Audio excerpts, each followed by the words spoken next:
With the recent update and the Pegasus team coming into the game, should you stop building the Bionic Avengers? Well, for many people, the answer may seem obvious, but in reality, there's a couple different answers to this question. Like we say, maybe the answer is yes, maybe the answer is a hard no, maybe the answer is just maybe. They are a raid team after all, so it's going to have more to do with what raids you're currently doing. So let's take a peek at the different varieties and see if we can get a more accurate answer to that question. Well, obviously, if you're doing the incursion raids, it's a hard stop, right? No need to invest anymore in the Bionic Avengers if you're doing the incursion raids. Here's my endgame raid team, right? They're all pretty much gear tier 16. So if I was to build them any further, it's really not going to help, right? The amount of investment it would take to put into them to get to difficulty 5, I'm not sure that that's something we can do at this point in time. To power them up further would mean using tech gear, which should be going towards the new tech team, towards Pegasus. So again, if you've progressed as far as you can with this current team in the incursion raid, yeah, hard stop, no need to power them up any further. But what if you're kind of just sitting on your hands, you want to progress, you don't feel that you have anything else to do? Well, the answer should be obvious. Since they just introduced the Pegasus team to us, you might as well start working on your Kestrel. You might as well start getting your rescue brought up to speed. These are my endgame versions of those characters. So I got a little room I could go with Kestrel, a lot of room to go yet with a rescue. And I'm really curious to see with Kestrel's stat increase, since that's in the game right now, how much harder, how much more of a threat is she going to be? Now, obviously, the new Avengers are the current team that's out. So we don't want to neglect that brand new team either. We want to make sure that we're focusing on the new, especially since the new Avengers are required for a legendary unlock. One of the things that sometimes makes advice difficult when it comes to Marvel Strike Force is the fact that we're not all in the same place.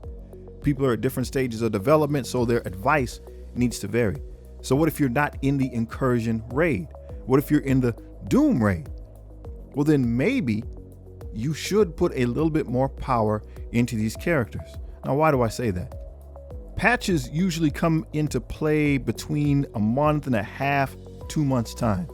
So to stagnate your everyday raid progress for 2 months time, that's not reasonable. That's not a reasonable trade-off. Now, granted, we want to keep in mind, like as the sign says there, is this road ends, right? You're not going to be bringing this team to the absolute highest of the high.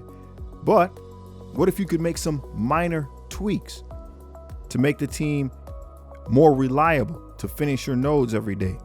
Maybe something very small that you can control. If you already have the stars, for example, just raising that character's star power, if you already have them, might be a good investment. If you're struggling with the nodes now, a little bit more stopping power, a little bit more armor can get you through, so every day you can reliably get those rewards. Maybe those are small investments that you can still make.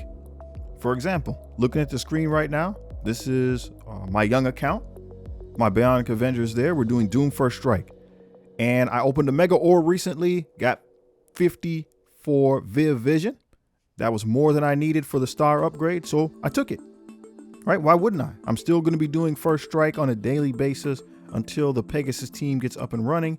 Might as well make sure that I can punch through those nodes. It didn't really cost me anything, right? So why not do it?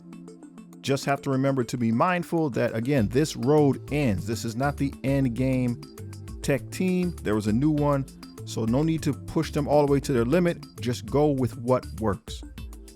And honestly, before we even do that, same situation applies. We know that the Pegasus team is in the game now. So here's my young Kestrel and my level 1 rescue.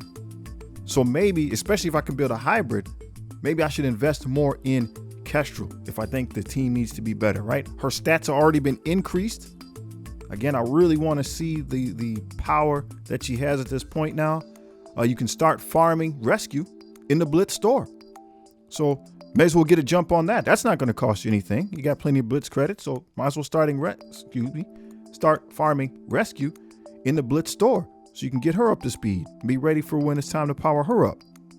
In fact, looking at the Pegasus is really a good pivot point. So if you're struggling with the tech in the Doom section, you might as well swing back to Kestrel, get her beefed up. I had put no rework for Rescue, but now we know reworks are in the game.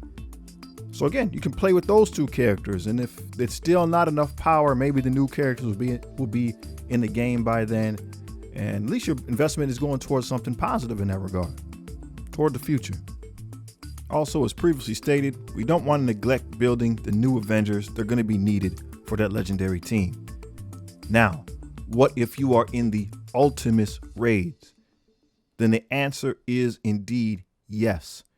Build the Bionic Avengers. Now, we're not saying to do that indiscriminately. You shouldn't go out of your way to acquire and build the Bionic Avengers. There's a lot of things you need to consider. First off, are you able to unlock the newest characters? Right? Is your account in a space where you're able to keep up with the events and unlock the newest characters? If so, you make sure that you do that. The newest characters are typically the strongest.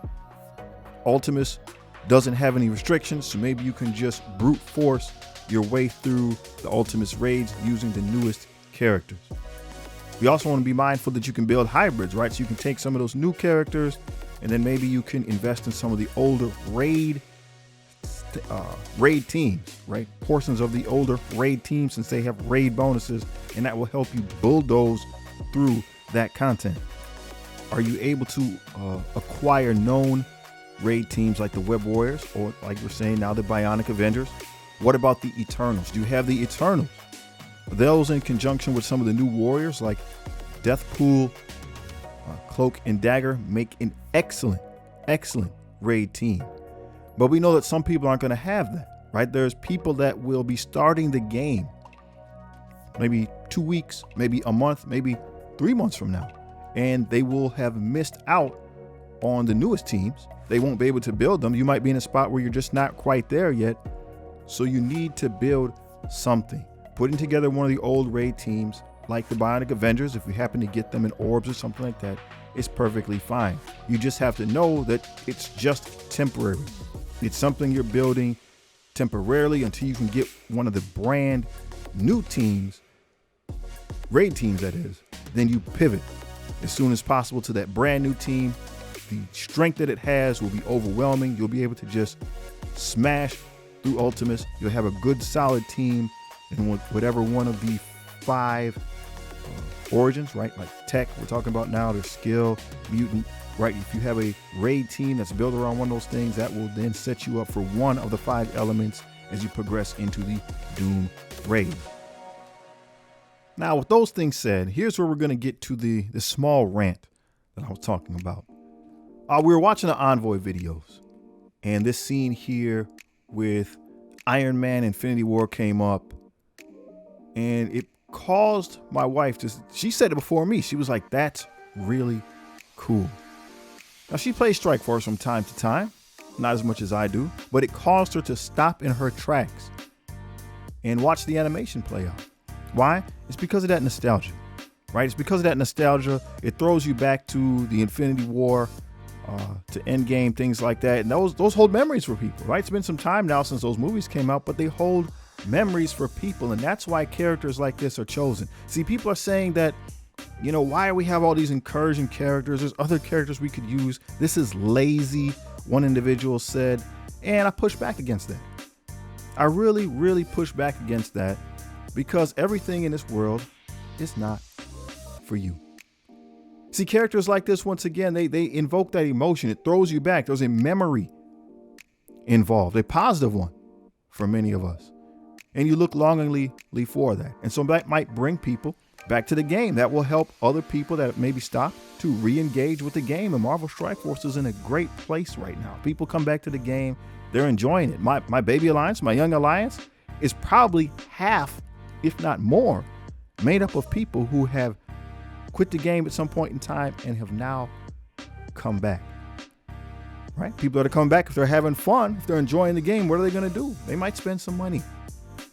And so that's why, one of the reasons why at least, Scopely's using characters like Infinity War Iron Man, Infinity War Thor, right?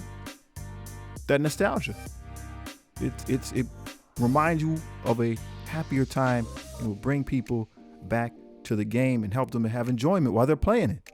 So this picture is reminiscent of what my wife did. It's not her, it's a stock photo, but this is what happened. She stopped, watched the animation play out.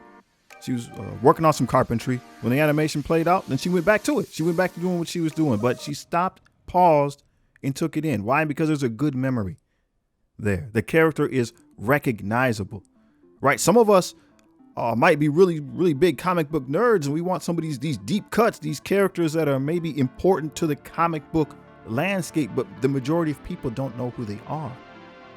We can't have all of that, right? We have Darkhawk. You ask around, who knows who Darkhawk is? Not many. But everything can't be about the ultra nerd, so to speak, right? We need things that are recognizable, things that the casual Marvel fan will recognize, will be in touch with, and will want to engage with. Again, that's what's going to bring individuals back to the game, and Marvel Strike Force right now is in the best place it's been in a long time. Just ask Boylan, baby. Just ask Boylan. Well, hey, that's all we got to say. Hopefully you guys are enjoying yourself. Let me know what you think in the comments below. We're getting some rain out here, but stay cool, all right? Stay cool. Be okay. Fall is here. Enjoy yourself. Take it easy. Peace.